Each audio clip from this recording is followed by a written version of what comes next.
Hey, no sleep. Clayton here. I apologize for the long delay.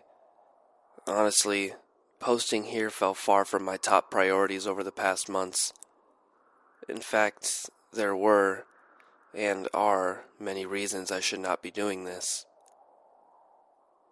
In the past, no sleep was a useful tool to track Claire and Elizabeth's movements. It allowed me to relay messages and sort through patterns. It also imparted knowledge of the entity to a wider audience than I honestly believed possible. Then there was the matter of Claire's last request to me, to transcribe and post her diary here. I fulfilled it, but thought it too dangerous to do much else. No sleep is a liability. Elizabeth isn't particularly tech-savvy, but I don't know what information she, or they, I suppose, would be able to glean from my posting here. Even if they simply found clues in a hapless detail I included, they could have come bearing down on me long before I was ready for them. Now, after months of preparation, I'm ready. I feel I have enough information and enough weapons. Now, in fact, I feel I'm in a safe place. Things have quieted down, and so I will continue what I started from more than half a year ago. Christ, has it really been that long? First off, a promise. I'm going to tell you everything I know without omission. I feel obligated to respect Claire's wishes to do so, but that isn't the sole reason. I also believe that Elizabeth Hadwell does not want you to know any of this. She'd love for you to fancy her the victim, or even a heroine. She'd love for you to trust her and to question me. You may question me, you have the right, but my second promise is that I will never lie to you. My one goal in this life is to ruin Elizabeth Hadwell and the entity, and I believe I can use the truth to do this. I want to shatter their hold on this earth even further than it has been shattered by Claire's testimony. I want to run their names into the muck where they belong. I want to destroy them utterly, as they have destroyed so many others, as they have destroyed me, because they will keep destroying. That is the third promise I make. As long as Elizabeth Hadwell is alive and working with it, they will take and take. They will spread and devour and control. Donec totem impliet orbum, until it fills the world. And my fourth promise is that I will do everything in my power to stop them. I suppose I should begin by finishing Claire's saga. Then we can move on to the events in the past that led to this. You will hate me when this account is over. I would not begrudge you that. I hate myself. That's the problem with the goddamn greater good. It cares very little for the lives lost along the way. I'd watched from the woods as Elizabeth Hadwell fled the motel with the dark-haired man named Blake slung over her shoulder. He was a big guy, more muscular than average, but she carried him as one might carry an empty backpack. She looked strange, much taller than usual, but she moved so fast I couldn't get a good look. She ran on her hands and feet like a goddamn cheetah back towards the town. I followed, a stupid thing to do given that she was so fast, but I thought perhaps I could catch up with her and stop whatever she was going to do with Blake. Maybe find her hideout while I was at it. I have an old 10-speed bike that I found in an abandoned garage in town, so I jumped on that and pedaled hard. I didn't catch up. I spent a few hours in the town looking around Elizabeth's usual stomping grounds, the apartment, the school, the church, but she had disappeared with Blake. At sunset I left quickly. I did not want to recklessly wander around after dark, attracting the attention of the town's numerous infected meat puppets or the thing that controlled them. They get more active when the sun goes down, coming out of their various dank basements and holes. They get more aggressive, too. The way the mold thrives in damp and dark. I'd killed 3 of them to date at that point, but it was hard, visceral work.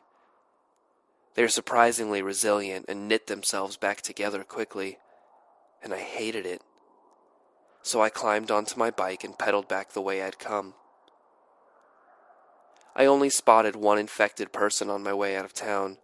It stood on the roof of one of the houses near the bridge, its back to me, head tilted back like it was staring over the trees at the setting sun.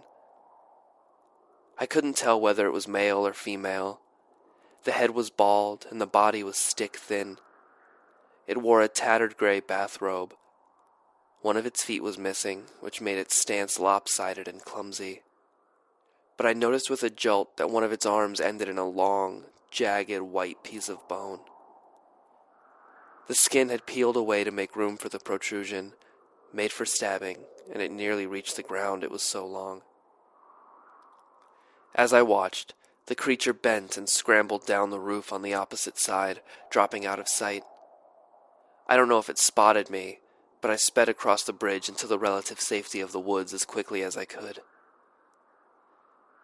I felt then that things were changing in the infected town. Things had accelerated over the months when the entity and its vessel were so close by. More and more infected people were coming into a new stage of their ascension. They were evolving, in a way, getting more mobile and more dangerous. I didn't know why. It hadn't been that way before. As in the case of poor Lisa, when this first began, the entity usually drained the victims after taking them. They wasted away into nothing, and their bodies died and molded. Most of the citizens of the town met this fate. But now, some of the bodies I encountered there, only some, mind you, were gaining new power. They were still twisted beyond recognition, still grinning toothily, but since Claire had returned with Blake and Elizabeth, I'd started seeing weird bony hooks or spikes protrude from the ends of arms. Teeth grew sharp in those smiles. Whereas before, simply taking a couple steps was slow and clumsy work for them. I'd seen infected people recently who could spring like cats, jump onto roofs, or break down doors. It was rare, yes, but it was fucking scary. Elizabeth and the entity were more dangerous than ever, possibly because they were now fully merged. I headed to a small cabin in the woods where I'd been staying, one of the few safe places left. I planned to bide my time doing some research and stocking up on ammunition for my 2 guns, which would require a voyage into Portland. Cities are safer, larger, and I was more likely to find the items I needed for defense. Due in part to my road trip, nearly a week passed before I returned to the town. But when I did, I noticed something that actually gave me hope. It was quiet there. The feeling of being watched upon crossing the bridge, while still present, had lessened in a palpable way. I knew in my gut, as I somehow know many things about the entity, more on why that is later, that Elizabeth was many miles away. They had once again left infected town to its own devices, and their influence had decreased considerably. I headed back for the motel, wondering if Claire could still be there, wondering even if I could possibly still help her. My job, my fucking calling, you could say, is not and has never been to help the victims of the entity. Usually, that desire was suppressed in me by a force far beyond my control. Other goals were far too important. But in Claire's case, I couldn't stop myself. I had to see what I could do for her. This is the part I dreaded telling you. But in the interest of full disclosure, I suppose I should simply get it down, and post this, and have done with it. Claire's journal ends with the words, "Someone is knocking at the door." That someone was me. When I entered the motel room, I saw immediately how far gone Claire was. In her journal, she rarely described her physical appearance. Indeed, all the mirrors in the room were cracked or stained with mold. I wouldn't want to look at myself either, if such an awful thing was happening to me. I've seen many people touched by the entity, what you call mold creatures. I've seen twisted backs and elongated arms, white skin and fused teeth. But this was by far worse than all of them. Claire had, for some reason I do not fully understand, been made to suffer. The details were almost particular, as if bestowed especially to cause pain and horror. She lay on the ground by the door, having dragged herself towards it when I knocked, but unable to stand. Her hair was mostly gone, just a few thin, white strands. She'd been a small girl to begin with, barely 5 foot, and now she was severely emaciated, her ribs and collarbones stretching the thin skin on her torso so obscenely it was a wonder they didn't tear. Her legs, or what was left of them, sprawled useless under her, but they were no longer recognizable as legs. They'd been taken by the contagion as it finally broke through her skin from the inside, fusing her legs together and turning them into a black, shapeless, ragingly infectious lump. I'd only seen this amount of decay before in creatures that were already dead. It stopped me there in the doorway, utterly still with shock and sadness. Claire. Jesus, it must have hurt like hell. I've never met a person braver than that woman. The black rot stopped at her waist, and her torso rose from the ruins, draped in a shirt that was 5 sizes too big. Her hands, pale and thin, gripped a pen and a notebook. She looked up at me, and something like relief filled her eyes. Her face was the worst part. Claire had been a pretty girl, with elfish features and large green eyes. Those eyes had arrested me when we first met. I think of them often. Now her face was destroyed. Elizabeth had made sure of that. Her skin was stretched waxy and tight across jutting cheekbones and eye sockets, veins popping from her temples and yellow bruises forming around the forced tissue near her mouth. Her lips stretched into the classic, permanent grimace, too wide for her face.